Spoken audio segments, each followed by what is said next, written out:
Hello everyone, GK ज्ञान में आपका स्वागत है। दोस्तों, ये मुगल काल सीरीज से जुड़ा हुआ छठा वीडियो है। मैंने मुगल काल से जुड़े हुए सारे महत्वपूर्ण प्रश्न को 10-10 प्रश्न के सेट का वीडियो तैयार किया है, जिसको आप मेरे चैनल के प्लेलिस्ट पे देख सकते हैं। तो चलिए आज का वीडियो मैं शुरू करता हूँ। पहला क्वेश्चन है, बाबर ने पहली बार पश्चिम में से कहाँ होकर भारत में प्रवेश किया? यानी बाबर ने भारत में किस क्षेत्र से प्रवेश किया? इसका ऑप्शन है कश्मीर, सिंध, पंजाब, राजस्थान। अगर आपको आंसर पता है तो कमेंट में आप ज़रूर से दें ताकि आपका रिवीजन भी होगा। दोस्तों, ये सारे प्रश्न प्रीवियस ईयर में पूछे गए हुए प्रश्न सब हैं और ये लूसेंट के भी सारे प्रश्नों को कवर करता है ये सीरीज। तो ज़रूर से इस पूरे वीडियो के देखिए। तो इसके आंसर की बात करें तो पंजाब इसका सही आंसर होगा। बाबर ने प्रथम बार पश्चिम में पंजाब से होकर भारत में प्रवेश किया। बाबर का भारत पर प्रथम आक्रमण जो है 1518 से 1519 के बीच हुआ। ये भीरा नामक स्थान पर हुआ था। आज के समय में ये पाकिस्तान के पंजाब प्रांत में स्थित है। दोस्तों, बाबर से जुड़ा हुआ जो महत्वपूर्ण युद्ध जो उसने भारत में लड़े, उसमें पानीपत की लड़ाई, खानवा की लड़ाई, चंदेरी की लड़ाई और घाघरा की लड़ाई, ये 4 महत्वपूर्ण लड़ाई उसने भारत में लड़े। और इसके बाद मुगल साम्राज्य की नींव को उसने भारत में स्थिर किया। तो इसमें से महत्वपूर्ण लड़ाई 1526 में बाबर इब्राहिम लोदी के विरुद्ध लड़ता है। तो नेक्स्ट क्वेश्चन की ओर हम लोग बढ़ते हैं। हल्दी घाटी का युद्ध जो है किस ईस्वी में हुआ? तो 1526 ईस्वी में, 1576 ईस्वी में, 1605 ईस्वी में, 1660 ईस्वी में। तो सही आंसर इसमें हो जाएगा आपका 1576 ईस्वी में। 1526 ईस्वी में इसमें आपको लड़ाई होती है बाबर और इब्राहिम लोदी के बीच में। और 1576 में लड़ाई जो है वो मेवाड़ के शासक महाराणा प्रताप और अकबर के बीच में होती है। हल्दी घाटी का जो युद्ध है 1576 ईस्वी में, वो मेवाड़ के शासक महाराणा प्रताप व मुगल शासक अकबर के बीच हुआ था। इस युद्ध में मुगल सेना के जो नेतृत्व कर रहे थे वो राजा मान सिंह थे और राजपूत सेना का नेतृत्व स्वयं महाराणा प्रताप कर रहे थे।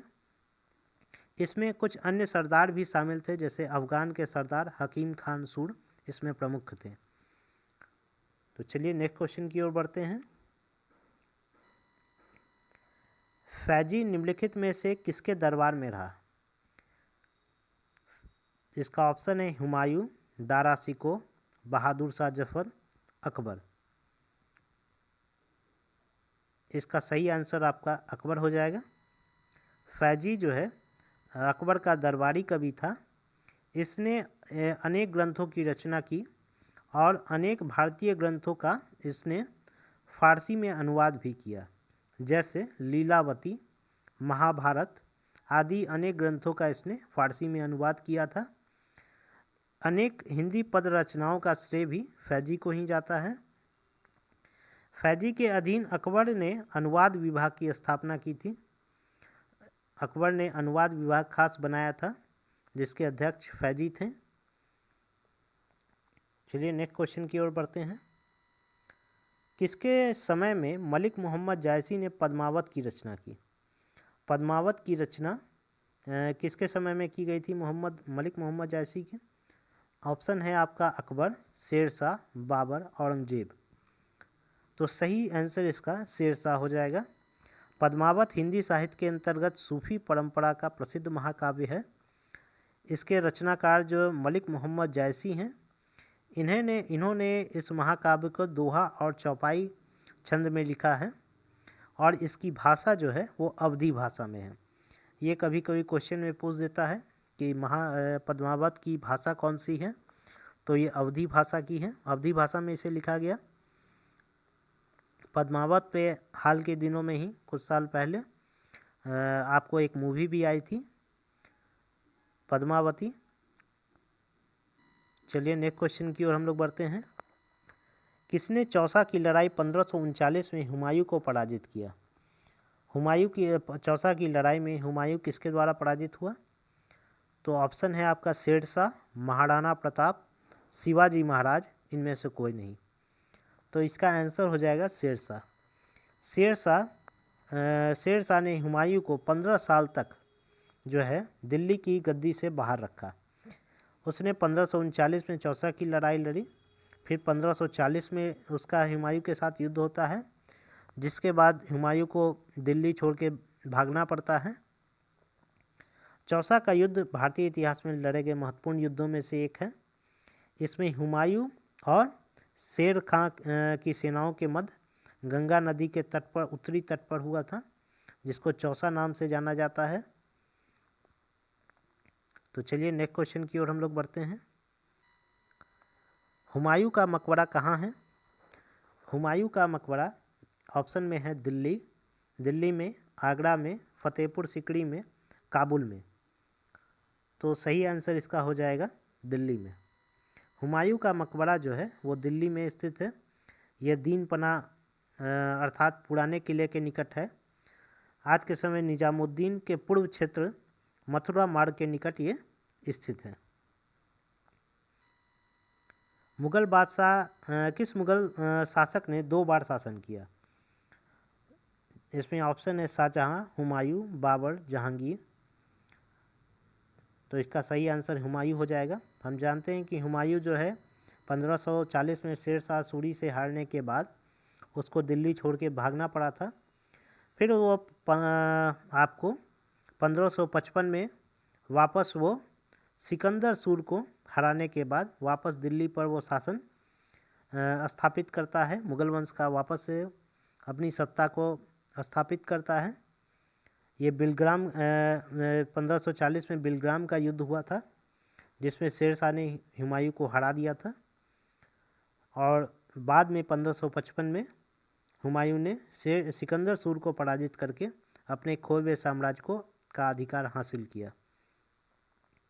तो चलिए नेक्स्ट क्वेश्चन हम लोग बढ़ते हैं। भारत में बीबी का मकबरा स्थित है। भारत में बीबी का मकबरा कहाँ स्थित है? ऑप्शन में है आपके हैदराबाद में, सिकरी में, औरंगाबाद में, बीजापुर में। तो सही आंसर आपका हो जाएगा औरंगाबाद में। औरंगाबाद का नाम औरंगजेब के नाम पर रखा गया है। बीबी का मकबरा जो है मुगल बादशाह औरंगजेब ने 17वीं शताब्दी के अंतिम में करवाया था। उसकी पत्नी का नाम राबिया उद दौरानी था और दूसरे एक और नाम से भी उन्हें जाना जाता था, दिलरस बानो बेगम के नाम से भी जाना जाता था। इसने जो मकबरा बनाया था, इस मकबरा ये ताजमहल की आकृति जैसा उसने बीबी का मकबरा को बनवाया। ये मकबरा को जो है डुप्लीकेट ताजमहल या नकली ताजमहल के रूप से नाम से भी जाना जाता है। चलिए नेक्स्ट क्वेश्चन की ओर हम लोग बढ़ते हैं। फतेहपुर सिकरी स्थित लाल पत्थर से निर्मित शेख सलीम चिश्ती के मकबरे को किसने संगमरमर का करवाया? तो ऑप्शन में है अकबर, जहांगीर, शाहजहां, दारा शिकोह। शेख सलीम एक सूफी संत थे, तो जहांगीर ने इसके मकबरा को जो है संगमरमर का करवाया। इसने शेख सलीम चिश्ती ने जहांगीर को यानी कि अकबर को आशीर्वाद दिया था, जिसके बाद अकबर ने अपने बेटे सलीम का नाम जहांगीर रखा। किस मुगल शासक को पहले आगरा में दफनाया गया, बाद में उसकी एक अफगान विधवा शव को काबुल ले गई और वहीं एक बाग में दफना दिया गया था? तो इसका ऑप्शन है बाबर, हुमायूं, अकबर, जहांगीर। तो इसका सही आंसर बाबर हो जाएगा। बाबर की मृत्यु भारत में हुई थी और दिल्ली का उसने आगरा को अपनी राजधानी बनाया था। तो आगरा में ही उसकी जो है मृत्यु के बाद उसकी कब्र बनाई जाती है। लेकिन उसकी इच्छा थी कि वो अपने जहाँ उसका जन्म हुआ है काबुल में, वहाँ उसको दफनाया जाए। तो बाबर की मृत्यु के बाद जो है शेर शाह ने, सूरी ने उसकी इच्छा अनुसार जो है काबुल लाकर उसे बाग में दफनाया गया।